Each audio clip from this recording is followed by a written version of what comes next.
Hello, everybody. Welcome to Trek on Tuesday. Aaron, do I sound like more subdued because I'm talking from the office? No, you sound great. You sound as full of energy and as excited as ever, actually. Okay, good. Because I can tell I'm tempering my volume because it's quiet. It's very Yeah, quiet. everybody's hard at work, I'm sure, Yes. producing the next great piece of content for the BSA. Yes. Gina, we appreciate all you do for scouting. Thank you for going into the office today. And the I'm at same home. for you. Well, Well, what's I'm fun just in about my today, house, so and it looks great. Your background looks great. thank This is you. the first time I think I've ever gone live from my actual office. Usually I'll go into a Yes. conference room, but I thought we're like family at this point Why on Trek on not? Tuesday. I want to invite y'all into my space. Maybe the president of the BSA will walk by like he did during our clip show and just sit We'll down just and join the broadcast. Yeah, You exactly. want to know why I'm here today? Why are you there today, Gina? Well, about a little over a week ago, we had a Facebook live stream all about the Great North American Eclipse, and I we remember tracked it. that. I don't know if you Yes, remember. I Yeah, do remember that. Yes. a lot of people won prizes. And so yesterday, behind the scenes, Brian was in the office shipping a bunch of prizes. And today, I'm in the office shipping a bunch of prizes. So, pretty cool. I'm That's excited to very, very, send very these out. cool. Yes, Yeah, very we cool. deliver. Literally. We actually, we don't deliver them to the door, but we do ship. We ship. Maybe that should be Yeah, our we motto. ship. We ship. We ship. We let someone else do the delivering. Well, the time of year was very pertinent. I mean, the time of the century was pretty pertinent last week for us to cover the eclipse for our geographical areas. But this time of year is also annually, we have kind of, unfortunately, bad weather that hits North America, a lot of North America. The weather And gets weird this time of yeah, the year, right? spring. Throughout most of spring, right? That weird transitional time as the Yeah, some of weather the starts best to get weather, some of the warmer. worst weather. Exactly. That's exactly right. You know, like today, I don't know where it is, how it is where you are, but where I am today, it's amazing outside. It's the same outside here as it is Oh, where you are, I oh, believe. okay. Yeah, 'cause we're Yeah, not I that think I'm far from about, each other. 9 miles away or something. Right. No, but we are talking about tornadoes, which is something we feature in the magazine annually. If you're a reader, you might know why. I'm curious if anybody knows why this relates to scouting. You don't necessarily think tornadoes and scouting, but there's a reason why it really does. Why are Gina and Aaron talking about tornadoes today? Anybody know? Anybody know? Well, it was on the Well, cover of Scout Life, so that's one reason. That's a great reason there. Yeah. Hey, Rusty and Pack 84, thank you for tuning in. Okay, I guess we just need to let the people know they're stumped. The real reason, Gina, is because very often in situations like this, when there is a disaster or people are maybe lose sometimes their homes, right, unfortunately, or their places of work or whatever, that scouts are often there to come help, as scouts should do. It's very common when any kind of disaster hits an area that the local council gathers some troops and crews and maybe even ships and Cub Scouts or whatever, and get some folks out into the field to do some work. Not dangerous work, right? We're talking about work in a more controlled environment. We're not sending scouts into into damaged areas that are not safe, flooded areas, things like that. But there is definitely work that needs to be done. The number one thing after a situation like this, what the Red Cross needs, what the fire department needs, what the first responders needs is manpower. And that's what scouts can do.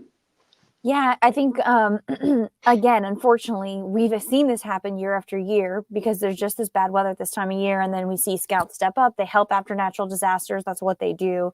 So we're seeing a tie in with tornadoes and tornado cleanup. And part of what I think we want to do as an organization, and I think we've done a really good job at this in the last decade, is educating scouts on how to safely take part in that kind of cleanup.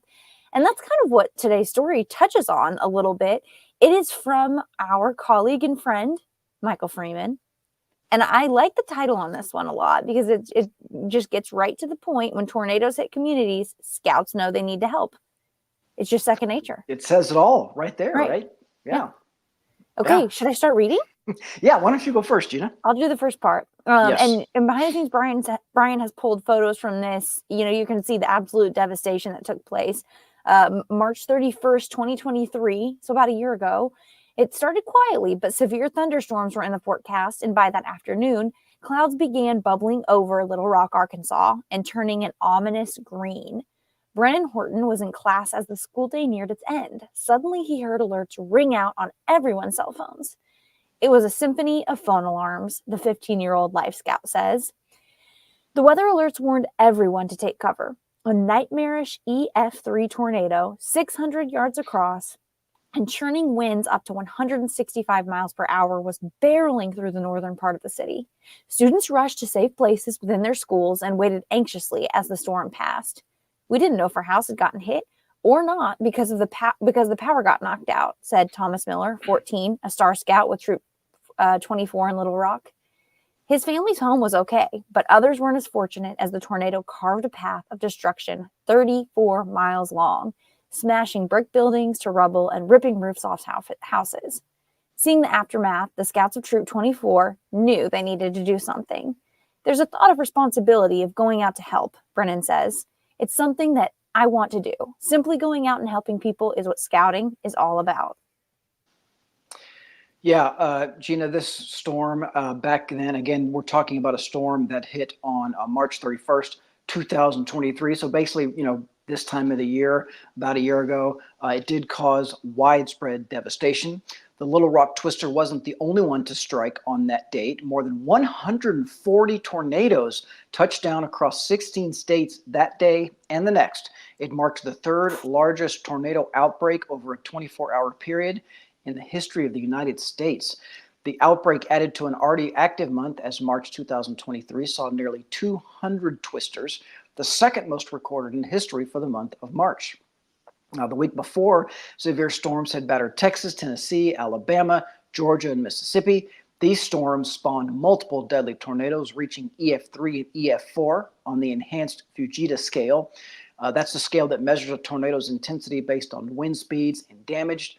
A tornado at an EF3 rating or higher often uproots trees, demolishes houses, and tosses cars. One of these violent twisters tore through Armory, Mississippi, where the Banshoff family has friends there, and Davis Banshoff and his father went up to check on him. It was bad, says Davis, who's 15. He's a Life Scout with Troop 14 in Starkville, Mississippi. It'll be something I remember for a long time. Telephone poles were snapped in two, large trees were toppled over, and roofs had been peeled off homes and businesses. Davis and his father knew what to do. I immediately asked what I could do to help, he says. I just hopped right to work carrying things, clearing out where a tree had fallen, picking up fence posts. Yep, this is where cleaning up comes in. In Little Rock, neighborhoods were smashed into piles of debris.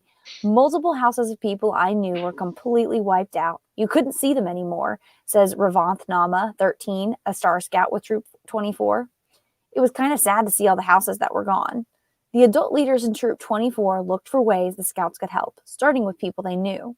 Once I figured out everyone in my life is safe and good, let's go out and help as many people as we could, says Eben Oshner, a Life Scout.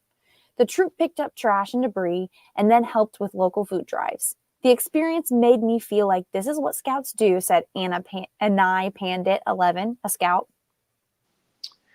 Yep. One of the things that's kind of scary about these kind of stories that we do, Gina, is that, sometimes these kids, their families are the ones also affected by the storm. So we often hear that the first thought is, of course, is my house okay? Which is, of course, totally understandable, right? And then once they learn that their house is okay, they feel a responsibility to go out and help other folks. Sometimes it could be neighbors, could be fellow scouts, could be fellow schoolmates.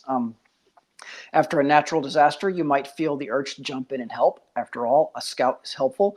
Sometimes, though, the area might not be safe, and it's important to not get into a situation in which you could become a victim too.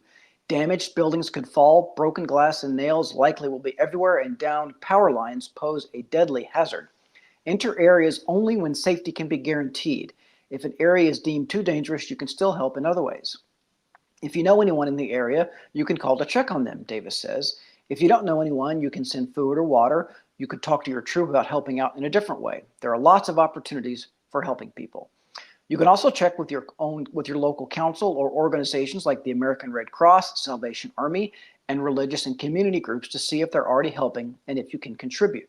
Any amount of help can lift someone's spirits when they're facing such devastation.